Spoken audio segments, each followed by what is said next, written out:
Ini untuk informasinya, saya dengar ini mau calonkan jadi P1. Kiat-kiatnya nanti seandainya Gus Jadin sendiri terpilih untuk menjadi bupati di Kabupaten Jember ini, program apa saja yang mau disampaikan ke masyarakat Kabupaten Jember, Gus? Ya sementara nanti keinginan besar saya yang pertama untuk Jember ya. Yang pertama, semua kegiatan yang saya lakukan harus ada nyawanya, ibaratnya kayak gitu. Harus ada ruhnya. Jadi core kami memang dari sisi keagamaan ya, religius. Jadi semua kegiatan kami baik yang sifatnya umum atau apapun jadi memang harus bernyawa lah, ada ruhnya yang sifatnya itu bagaimana kegiatan kita itu bernilai ibadah dan terhubung dengan Sang Pencipta itu yang pertama. Terkait dengan program yang sifatnya secara lahiriah, saya menginginkan Jember itu akan kita majukan sektor perekonomiannya berbasis pembangunan di pedesaan. Itu yang saya inginkan. Kenapa desa? Karena desa ini adalah akar dari sebuah pohon besar gitu ya, penopang di mana itu nanti pertumbuhan ekonomi yang berfokus pada desa ini itu juga akan bisa meningkatkan menguatkan pertumbuhan ekonomi di kota maupun untuk negara. Jadi saya tuh pengennya semuanya teratur, tersistematis, semacam kayak bentuk kelembagaan semacam kayak koperasi gitu, tapi dia sifatnya korporasi, cuma penguatnya adalah anggota. Jadi yang ingin saya bangun sesuai dengan geografisnya Jember, nanti terkait dengan sektor utama itu pastinya sektor pertanian, perkebunan, perikanan, kelautan. Nah, jadi kita akan bertumpu pada 4 sektor itu karena di situ kita lihat geografisnya Jember memang di situ ya. Nah, terus juga saya ingin mendorong terhadap kegiatan ekonomi kreatif yaitu melibatkan anak-anak milenial sehingga saya pengennya Jember ini jaringan wifi atau jaringan internet itu benar-benar merata sampai semua pucuk desa Jember itu dapat akses itu gitu loh. Kalau perlu ya namanya keinginan aja kita punya satelit sendiri gitu kalau perlu saya pengennya gitu aja sebagai keamanan big data dan juga data-data kita secara umum masyarakat Jember itu terlindungi dengan baik gitu aja sih sebenarnya. Nah, jadi sektor itu yang ingin kita kuatkan sehingga saya berharap nanti pembangunan SDM itu yang menjadi utama. Jadi kita ingin menguatkan SDM-nya dulu nih, baik itu di perangkat di birokrasi maupun dari tingkat kabupaten sampai tingkat desa, khususnya untuk para operator-operator ini biar tidak gagap dan gagal dalam mengaplikasikan tugasnya yang berkaitan dengan teknologi. Jadi saya pengennya semuanya sudah terkoneksi secara digital gitu kan, biar pekerjaan ini berjalan dengan efektif, efisien, dan sangat mudah diakses oleh masyarakat sehingga di situ masyarakat pun mengalami pelayanan yang prima terhadap pelayan publik birokrasi ini sendiri. Ini untuk masalahnya kan kebanyakan keluhan dari masyarakat UMKM rata-rata kurang merata ini sampai ke desa, masih hanya sebagian pelosok aja, tapi tidak ada totalitas, Gus. Untuk kedepannya karena jenengan seandainya sudah fix terpilih jadi bupati, apa tindakan apa Gusnya agar UMKM nanti bisa merata benar-benar merata ke pelosok, Gus? Tentunya itu akan kita pikirkan cara yang terbaik, yang paling efektif, dan itu nanti akan kita rembuk melibatkan semua elemen masyarakat termasuk para akademisi. Jember ini kan banyak nih kampus, universitas ini kan dari pemerintahan sebelumnya kan kayak kurang terberdayakan. Nah, ini kita manfaatkan jadi kampus ini, universitas ini, para akademisi itu untuk terlibat membangun Jember dari pemikiran beliau sudah punya banyak bahan-bahan penelitian yang terbaik untuk bagaimana caranya membangkitkan UMKM dan seterusnya. Banyak faktor lah termasuk di bidang pertanian lengkap. Kalau mereka di sini alhamdulillah di sini kita dianugerahi kampus yang banyak sehingga para pemikir-pemikir itu sebenarnya banyak di Jember. Tokoh masyarakat juga banyak. Jadi kalau saya hal yang pertama yang saya lakukan, saya harus banyak menyerap dan mendengar aspirasi dari masyarakat, baik itu dari kalangan akademisi, dari kalangan pesantren, dari kalangan masyarakat baik itu di kampung-kampung gitu ya, mungkin juga di beberapa titik-titik desa yang memang akan kita jadikan pilot project sebagai skala prioritas program, mana yang paling berpotensi. Tentunya juga ini untuk sektor pariwisata itu benar-benar nanti kita akan berdayakan semaksimal mungkin. Jadi desa-desa ini semua pokok ini ingin saya itu gini, terlibat semua gitu. Jadi misalkan nih garap satu wilayah gitu ya, pedesaan itu nggak hanya satu OPD gitu ya. Betul, betul. Jadi misalkan di situ ada potensi, di situ ternyata ada lahan pertanian yang bagus. Nah, itu nanti bagaimana pariwisatanya bisa nongkrong juga di situ, bagaimana perdagangannya, bagaimana tentang pertaniannya. Mungkin di situ juga ada ternak, bagaimana dinas pertaniannya. Ini berkolaborasi dan mereka harus bisa menyusun program yang integrate sehingga nanti benar-benar apa yang dikerjakan di desa itu outputnya jelas gitu ya.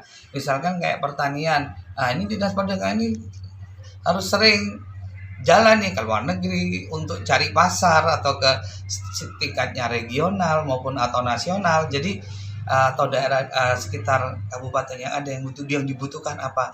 Intinya kita ingin produksi kita itu tidak membanding. Apa yang dibutuhkan pasar itu yang kita produksi. Nah, masyarakat di situ kita arahkan ke sana sebagai bagian dari pilot. Jadi masyarakat sudah kita support nanti. Saya inginnya gitu. Jadi semacam ada kontrak kerjasama. Jadi orang tuh mau tani nggak bingung. Saya mau tanam apa? Pembiayaannya dari mana? Nanti pasca panen perlakuannya seperti itu nggak bingung. Kalau perlu kita sediakan asuransinya. Ya kita nanti lihatlah ruang mana yang bisa kita gerakkan dari fiskal kita. Kalaupun bisa digerakkan semua, ya alhamdulillah. Kalau enggak ya kita bikin skala prioritas sebagai percontohan. Nah ini nanti diedukasi ke desa-desa yang lain.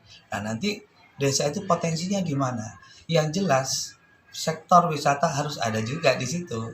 Nah kita garap juga nanti. Misalkan ya udah kita bikin kayak misalkan di situ juga ada spot-spot yang bagus. Misal kayak spot sawah itu kan juga bisa dijadikan pariwisata alam juga, sungai-sungai itu. Nah, ini lagi persoalan irigasi. Ini yang menjadi catatan kami. Ternyata ini masalahnya kita ini sumber air itu juga berkurang debitnya. Ini juga ingin menjadi skala prioritas kita perbaiki. Hulu kita perbaiki, sumber mata air kita perbaiki sehingga air itu debitnya nggak kurang. Termasuk saluran-saluran irigasi kita benar lagi, saluran tersier, sekunder. Nah, itu memang harus ada perawatan khusus sehingga kita udah nggak kesulitan dan tidak carut-marut masalah irigasi gitu kan. Sekarang saya lihat tuh kan kayaknya di desa itu kan masalah irigasi itu masih jadi persoalan ketika musim kemarau misal.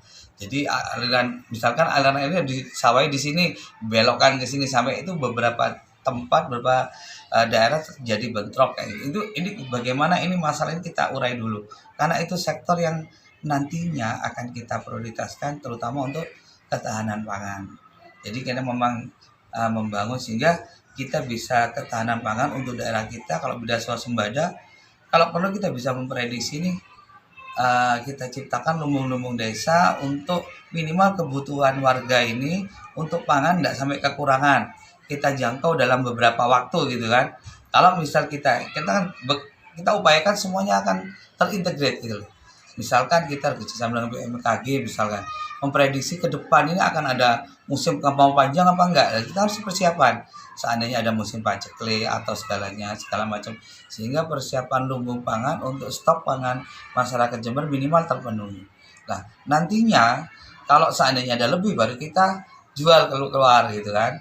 Nah, termasuk masalah kesehatan, pendidikan itu juga prioritas bagi kami, terutama juga persoalan lansia.